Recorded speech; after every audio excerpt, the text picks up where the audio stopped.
मेरे साथी लोग दूर दूर से आए हुए, मेरे बुजुर्ग, मेरे साथियों, मातृशक्ति, माताएं, बहनें, इस देश के अंदर यदि कोई पंथ चला है, सबसे पुराना पंथ वो नाथ पंथ है। नाथ पंथ, उसी में सब जाति इन्वॉल्व हो जाती है। जैसे मुसलमानों ने आक्रमण किया, मुसलमान नाथ संप्रदाय से बहुत घबराते थे। पूरे गांव में कह दिया हम तो नाथ हैं, तो सारे नाथ हो गए। उसी की वजह से ये हम भिन्न भिन्न गोतों में यहाँ आते हैं। जैसे कहा गया है गुरुओं के, महाराजों के बारे में, उस पर हमें अमल करना चाहिए। सब धरती कागज करूं, लेखनी सब बन रहा है, और सात समुद्र मसी करूं, गुरु गुण लिखा ना जाए। गुरु महाराज का जो लेख है वो कभी पूरा नहीं हो सकता। सारी धरती को अगर मैं कागज बना लूं, और जितने भी पेड़ आपको दिख रहे हैं उनको मैं कलम बना लूं, और समुद्र को शाइन बना लूं, और गुरु के गुण लिखो, तो भी नहीं लिखा जाएगा गुरु को। जब आप लोग गुरुओं को सम्मान नहीं करेंगे तो आपकी परंपराएं खत्म हो जाएंगी। जैसे इस वक्त पे हो रहा है, भगवान गोरखनाथ के बारे में ये चारों युग में हुए हैं, इसमें कोई संदेह की बात नहीं है। जिसको भी थोड़ा ज्ञान करना हो, जूनागढ़ गुजरात में है, और सबसे बड़ा पहाड़ हिंदुस्तान का गिरवर गिरी है।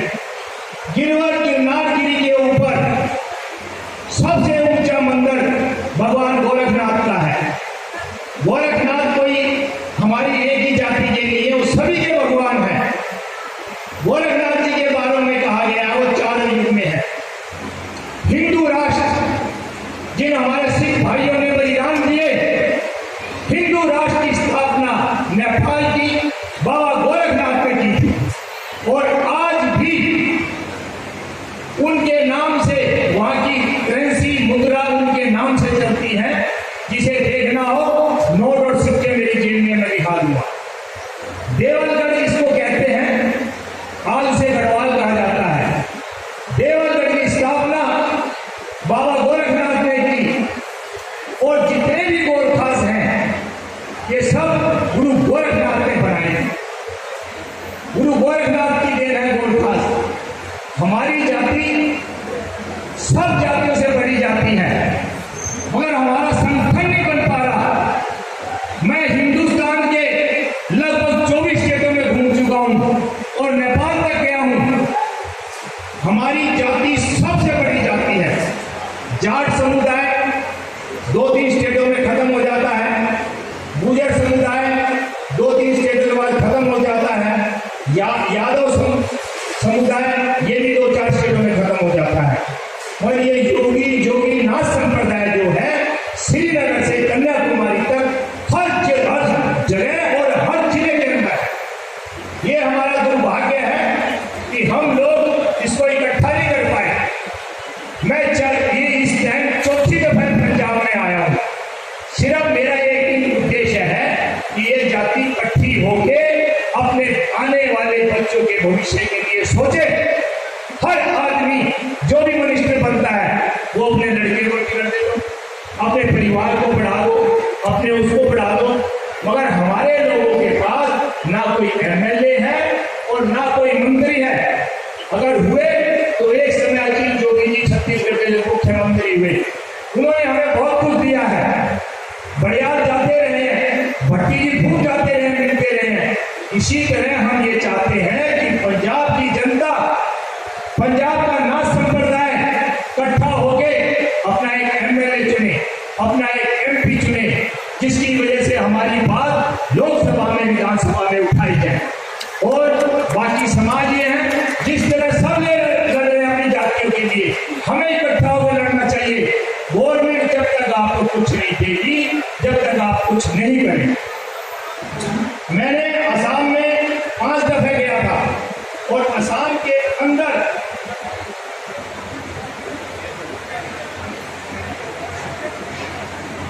मैंने दिल्ली में बैठे 9/4/2018 को सारा असम बंद करा दिया था। ये सारी बातें टीवी पे है, पूरी रिपोर्ट है, इसे देखनी हो पूरी किताब मिल जाएगी आपको। इसी तरह जो आप काम करेंगे तो आपके साथ लोग जुड़ेंगे।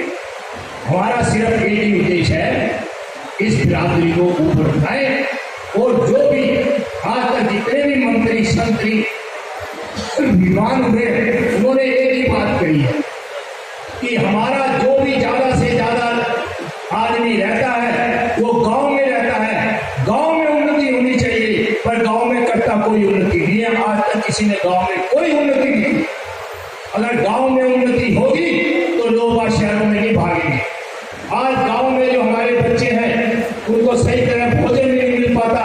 जो बच्चे पढ़ने वाले हैं उनको पढ़ाई के लिए कोई किताबें नहीं है या कुछ उनको कपड़े नहीं है। तो मेरा आपसे अनुरोध यही है, हम लोग सारे मिलके अपने समाज को इकट्ठा करके इस समाज की जो भी बुराइयां हैं उनको खत्म करें। शराब पीना, जुआ खेलना, जवानी में बच्चों के उल्टे कर्म करना, इनसे हम दूर रहें, जिससे कि आने वाली हमारी जनरेशन ये कहे कि हमने और हमारे बुजुर्गों ने हमारे लिए कुछ किया है। नहीं तो अदरवाइज जो शहरों में बैठे हैं, अपने अच्छी कोठी बनाई है, गाड़ियां ली है, बच्चे सब कुछ मौज दे रहे हैं, और गांव में जो बैठा हमारा भाई उसको रोटी के भी डाले पड़े।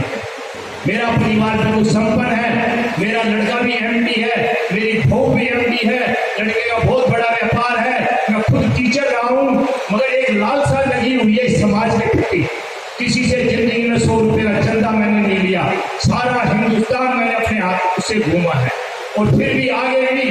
अब तेलंगाना में हमारा प्रोग्राम है, जिस भाई पंजाब से तेलंगाना चलना हो तो बेशक से बड़ियार जी को नंबर दे देना, वहां लेके उनको जाऊंगा। उसके बाद हिमाचल में मई में है लास्ट में, उसके बाद JNK में है। अगर हम लोग सारे मिलकर इस समाज सरकार से मांगेंगे तो कुछ हमें मिलेगा।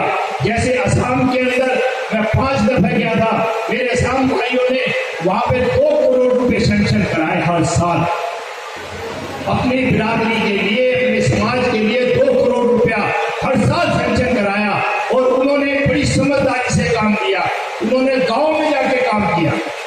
क्यों शहर वालों का टाइम नहीं है?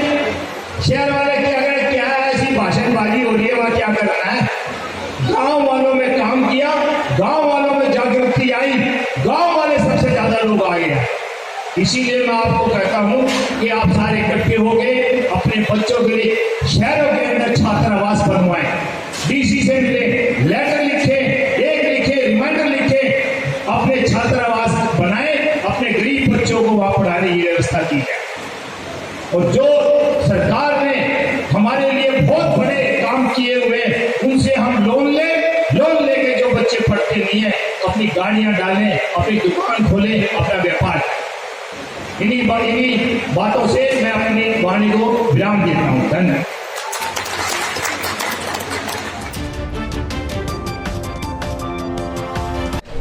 ਭਾਰਤ ਇੱਕ ਅਜਿਹੀ ਦੇਸ਼ ਹੈ ਜਿੱਥੇ ਵੱਖ-ਵੱਖ ਸੰਸਕ੍ਰਿਤੀ ਦੇ ਲੋਕ ਰਹਿੰਦੇ ਨੇ ਔਰ ਇਸੇ ਕਰਕੇ ਭਾਰਤ ਨੂੰ ਦੁਨੀਆ ਦਾ ਇੱਕ ਮਹਾਨ ਦੇਸ਼ ਗਿਣਿਆ ਜਾਂਦਾ ਹੈ। ਅਖਿਲ ਭਾਰਤੀ ਨਾਥ ਸਮਾਜ ਵੀ ਇੱਕ ਬਹੁਤ ਵੱਡੀ ਗਿਣਤੀ ਵਿੱਚ ਭਾਰਤ ਵਿੱਚ ਰਹਿ ਰਿਹਾ ਹੈ। ਸਾਡੇ ਨਾਲ ਮੌਜੂਦ ਨੇ ਇਸ ਸਮਾਜ ਦੇ ਰਾਸ਼ਟਰੀ ਪ੍ਰਧਾਨ ਰਾਧੇ ਸ਼ਾਮ ਭਾਰਤਵਾਜ ਜੀ। ਉਹਨਾਂ ਤੋਂ ਜਾਣਾਂਗੇ ਕਿ ਸਮਾਜ ਨੂੰ ਜਿਹੜੇ ਇਹ ਸਮਾਜ ਆ ਉਹਨੂੰ ਇਸ ਦੇਸ਼ ਵਿੱਚ ਦਰਪੇਸ਼ ਸਮੱਸਿਆਵਾਂ ਆ ਰਹੀਆਂ ਨੇ। नाथ समाज है वो हिंदुस्तान में सबसे बड़ा समाज है और सभी से पुराना है। इसी समाज में से छोटे छोटे समाज निकल गए हैं। जैसे आपका जैन संप्रदाय है और मीरा आती है, उसमें वाजिद आता है। जितने भी संप्रदाय नाथ संप्रदाय से मिलके सबने अलग अलग अपनी ये संस्थाएं खोली थी। नाथ संप्रदाय का जो है वो साधु कोई लालची साधु नहीं होता जो कि आजकल के माहौल में लगा हुआ है, और ना ही नाथ संप्रदाय के साधु भीख मांगते हैं। इनके अपने मठ होते हैं, अपना ज्ञान होता है, जिसकी वजह से बड़ा समय बीतने के बाद नाथ संप्रदाय ने अपना कर्म छोड़ दिया, जिसकी वजह से इनकी ये दशा होने को आ रही है। नहीं तो नाथ संप्रदाय हमेशा किसी को देता था। आज हमारा बड़ा दुर्भाग्य है कि जो नाथ समाज वाले गवर्नमेंट से मांग रहे हैं, जैसे कि मैं आपको एक दो एग्जाम्पलें दे देता हूँ। जोधपुर में जब एक दफ़ा हम माननीय अजीत जोगी जी जो चीफ मिनिस्टर थे उनके साथ मेरा जाना हुआ, तो वहाँ के चीफ मिनिस्टर अशोक गहलोत जी थे। हमने उनको कहा कि ये जाति है बड़ी कमज़ोर हो गई है, योगीनाथ, इनको ST में डाल दिया जाए। तो उन्होंने बड़े हंस के जवाब दिया। वो जोधपुर के रहने वाले हैं। उन्होंने कहा आज भी अगर राजा कोई आता है हाथी के ऊपर और साधु नाथ संप्रदाय का साधु नज़र आ जाता है तो बड़ा दुर्भाग्य है कि राजा उतर के उसके चरण छूता है। तो आप कह रहे हो कि इसको ST में डाल दें, ये तो हमारा बड़ा दुर्भाग्य होगा। इस समय नाथ संप्रदाय के जो लोग हैं वो बड़े परेशान हैं। सरकारों ने, जितनी भी सरकारें आई, उन्होंने लालीपो दिया, इनको कुछ नहीं दिया। तुसी जितने मर्जी जाके वेख लो। इन्होंने ST वो चेयरमैन DNT का चेयरमैन बनाया थी बाल किशन रेनके ने, कांग्रेस ने। 5 साल बीत गए, कुछ नहीं मिले। उन्होंने रिपोर्ट अपनी सारी इंडिया की घूम के दी तो नाले फिर उन्होंने मनी नहीं। बाल किशन रेनके ने भूख हड़ताल कर छड़ी, जंतर मंतर ते 2009 आल इंडिया की वो किया, कुछ नहीं होया। उसके बाद BJP सरकार आ गई तो BJP सरकार ने दादा इत्ते नूं बनाया। दादा इत्ते ने मैंने बुलाया और पूछा सारा बिरादरी वास्ते, तो मैं आख्या उन्होंने कि जेड़ी भी है बिरादरी है, इस तो बड़ी कोई बिरादरी है नहीं। साढ़े जाट भाई 2-3 स्टेटा खत्म हो जाते, साढ़े गुज्जर भाई 2-3 स्टेटा खत्म होते हैं, साढ़े यादव भाई 2-3 स्टेटा खत्म हो जाते हैं, मगर एयो एक जाति है जी श्रीनगर तो लेके और कन्याकुमारी तक है, उसमें हर ज़िले में है। मैं सारा हिंदुस्तान लगभग घूमा हूँ और नेपाल भी घूमया हूँ। थोड़ा सा इसमें ये है वो अलग अलग नामों से जानी जाती है। जैसे आपके यहाँ पंजाब में बाबा भी कहते हैं और वेस्ट बंगाल में देवनाथ कहते हैं, भौमिक कहते हैं, और आपके गुजरात में रावल कहते हैं, और इधर कुछ जोगी कहते हैं, कुछ नाथ कहते हैं, और असम जो है असम में और नाथ ही नाथ कहते हैं। तो इस तरह से इन लोगों को अपना एक प्लेटफार्म नहीं मिल पाया। तो मैंने भाग दौड़ करके सारे हिंदुस्तान में सबको इकट्ठा करने की सोची है, और हमने यही सोचा है इस समाज को इकट्ठा करके एक प्लेटफार्म पे लाया जाए और अपने समाज के लिए जो आने वाली जनरेशन है जिसको हम कुछ नहीं दे पा रहे हैं, और समाज के जो भी बच्चे हैं उनको बेनिफिट देते हैं। लीडर बन गए, उन्होंने अपने बच्चों को सही जगह लगा दिया, रिश्तेदारों को लगा दिया। आजकल का युग देख रहे हो आप जैसे चल रहा है। मगर हमारे जो ना तो हमारा कोई MLA भी बन पाया आपके पंजाब में, और ना ही कोई MP बन पाया, और जो गाँव में हम लोगों की स्थिति है गरीबों की वो बहुत बेहतर है। वहाँ पर बड़ी परेशानी है। जो बच्चा पढ़ने में इंटेलिजेंट है ना तो उसके पास बेचारा किताब है, ना उसको कपड़े हैं, ना फीस है। तो हमारा कहना ये है जैसे राजा जी की अब की सरकार यहाँ आई हुई है, उन्हें हर ज़िले में कम से कम एक छात्रावास बनाना चाहिए। उस छात्रावास में गरीब बच्चे हमारे समाज के तथा और समाज के भी वहाँ पढ़ाई करें, जो गवर्नमेंट उन्हें जो बेनिफिट देना चाहती है वो दें। देश में धर्म के नाम पर जो राजनीति हो रही है, अब लोकसभा चुनाव है, अब फिर धर्म का मुद्दा छाया हुआ इस पंजाब में, आप अपने समाज के लिए इसको कहाँ देखते हैं? हम अपने समाज को किसी उससे नहीं देखना चाहते। हमारे लिए जो हमारे समाज का काम करेगा, चाहे वो BJP का है, चाहे अकाली है, चाहे कांग्रेस का है, जो हमारे समाज के हित के लिए काम करेगा, हमारे बच्चों के लिए काम करेगा, हम उसी को वोट देंगे। हमें किसी एक पार्टी से कोई वो नहीं है। हमें तो ये जो हमारे समाज को ऊपर उठाए, हमारी बिरादरी के लिए कुछ सोचे। जैसे कि मोदी जी ने कहा था जब आए थे कि मैं OBC का आदमी हूँ, सबसे मैं OBC के लिए कुछ काम करूँगा। 5-6.5 साल बीत गए, कुछ नहीं हुआ, और ऐसे कांग्रेस ने भी हमारे साथ धोखा दिया। तो मेरा कहना ये है जो हमारे हित की बात करेगा, क्योंकि हमारा समुदाय बहुत बड़ा है, सबसे बड़ा हमारा समुदाय है, और इसमें लोगों उसको महत्व नहीं देते। कि अब लोकसभा चुनाव हैं, अब बोल रहे हैं समाज बहुत बड़ा है, इस चुनाव में आप उतर रहे हैं? हमारे यहाँ से कोई नहीं उतर रहा। हमारे यहाँ से जैसे हमारे आदित्यनाथ जी हैं वो हैं, एक हमारे गुरु हैं जो कि आपके अस्तल बोहर रोहतक में हैं, उनको BJP से टिकट मिली है, वो भी लड़ रहे हैं। इस तरह एक हमारे वेस्ट बंगाल से टिकट मिली है, वो भी लड़ रहे हैं। एक हमारे त्रिपुरा से लेडीज़ को टिकट मिली है, वो भी लड़ रही हैं। हम उनका पूरा सहयोग करेंगे। हमें पार्टी से उसे किसी पार्टी से कुछ नहीं लेना। जो हमारे संप्रदाय के लोग हैं या हम लोगों के लिए कुछ कार्य करेंगे, हम उन लोगों को वोट देंगे। पंजाब में यदि कोई राजनीतिक दल आपकी जो समुदाय है उसको टिकट देता है तो आप उसका दल का उस आदमी का सपोर्ट करेंगे या पूरे पंजाब में उस दल का सपोर्ट करेंगे? हम पूरे दल का सपोर्ट करेंगे, तन मन और धन से उस पार्टी का सपोर्ट करेंगे जो हमारे आदमी को टिकट देगा। उससे हमें कोई लालच नहीं कौन सी पार्टी है। देश में जो दो सरकारें आती हैं, कांग्रेस हो चाहे बीजेपी, इन दोनों ने बार बार देश को अपना राज किया है, लेकिन क्या देश पिछले आज़ादी के बाद में कुछ बदला है? नहीं, कुछ नहीं बदला हुआ। ये जो है बदलाव देखो, ये जो आज जनता है, आप लोग हैं मेहनत कर रहे हैं, इतनी धूप में मतलब जाते आते हैं, तो इससे सरकार का कोई लेना देना नहीं है।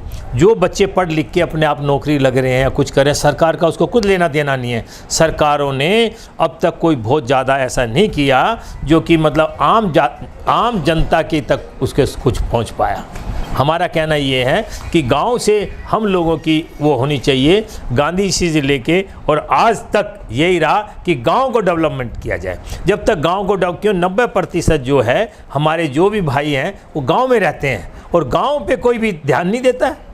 जो अभी जैसे देख लीजिए, इन सरकारों ने बहुत से गांव लिए, गोद लिए, उनका हाल जाके देख लिया आप।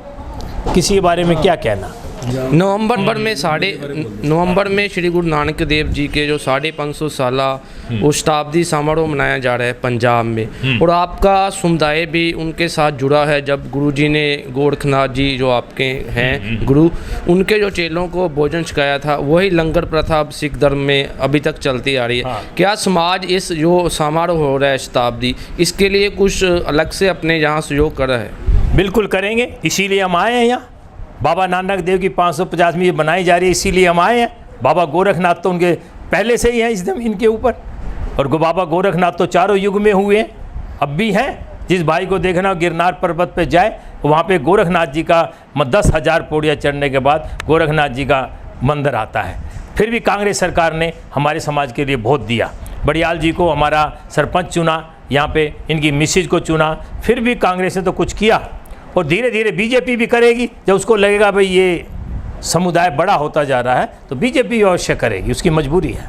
देश में आरक्षण के मुद्दे पर बात हो रही है। जो जनरल कैटेगरी के लोग हैं वो ये अक्सर मुद्दा उठाते हैं कि जो आरक्षण की वजह से उनके समाज के जो बच्चे हैं उनको नौकरियां नहीं मिल रही और कई जो सुविधाएं हैं उनको मिल नहीं पाती, और आवाज़ ये भी उठ रही है कि ये आरक्षण को ख़त्म करना चाहिए। आप क्या सोचते हैं? नहीं, इलेक्शन तो देखो ये हमारे संविधान में है, इलेक्शन तो ख़त्म हो है। अच्छा, आरक्षण जो है देखो जी, ये तो ख़त्म हो नहीं सकता। आरक्षण जो था 10 साल के लिए लागू किया गया था, वो 10 साल को बढ़ाते इतने समय आ गया है। आप आरक्षण ख़त्म करेंगे, आप देख लें पार्लियामेंट के अंदर देख लें, ज़्यादा से ज़्यादा लोग आरक्षण वाले मिलेंगे आपको। वो कैसे होने देंगे? वो कैसे अपने गले पे छुरी चला लेंगे? आरक्षण तो ख़त्म नहीं होगा। कहने की बातें हैं, हम कर देंगे, वो कर देंगे, ऐसे कुछ नहीं होगा। आपकी सोच के मुताबिक क्या आरक्षण खत्म होना चाहिए चाहे रहना चाहिए? नहीं, ख़त्म नहीं होना चाहिए, क्योंकि आरक्षण के लिए जो गरीब तबका है वो भी सही ढंग से ऊपर आया नहीं है। आप देख लो, हरियाणा में देख लो, ऐसे राज्यों में देख लो जहाँ एक ही समुदाय की तूती बजती है। तो आरक्षण उन गरीबों को जब तक नहीं मिलेगा, जब तक थोड़े ऊपर ना आ जाए, वो उनके बराबर लगते हैं कि आने लगे थोड़े, तो फिर से आरक्षण ख़त्म किया जाए तो कोई दिक्कत नहीं। बात ये होती है कि आरक्षण आर्थिक तौर पर होना चाहिए, ये लोग कहते हैं, ना कि किसी जाति के तौर पर, क्योंकि कई छोटी जातियों के लोगों को भी ये आरक्षण का लाभ मिल जाता है लेकिन उन्हें ज़रूरत नहीं होती, और कई बड़ी जातियाँ जो मानी जाती है उनको ज़रूरत होती है और उन्हें लाभ नहीं मिलता। नहीं, हमारे प्रधानमंत्री ने दिया आपके, हमारे प्रधानमंत्री जी ने, मोदी जी ने अभी डिक्लेयर किया है, आरक्षण उनको भी दिया है, जो ऊंची जाति व स्वर्ण जाति के हैं उनको भी दिया है 10%। ऐसी बात नहीं है, उनको भी मिला है। तो आपने हमारे साथ बात की, आपका बहुत बहुत धन्यवाद। धन्यवाद, थैंक यू।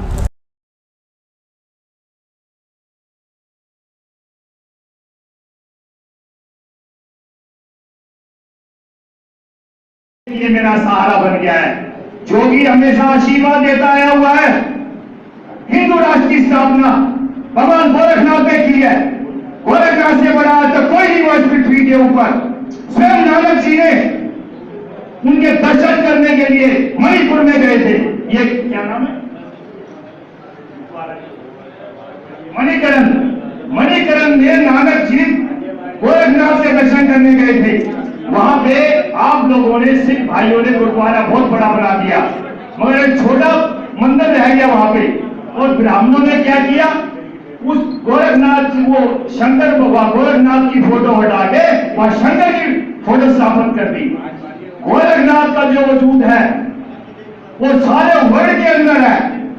कितना सौभाग्य हम लोगों का, जो हम ये कहते हैं कि हम योगी कुछ नहीं है, कुछ नहीं है।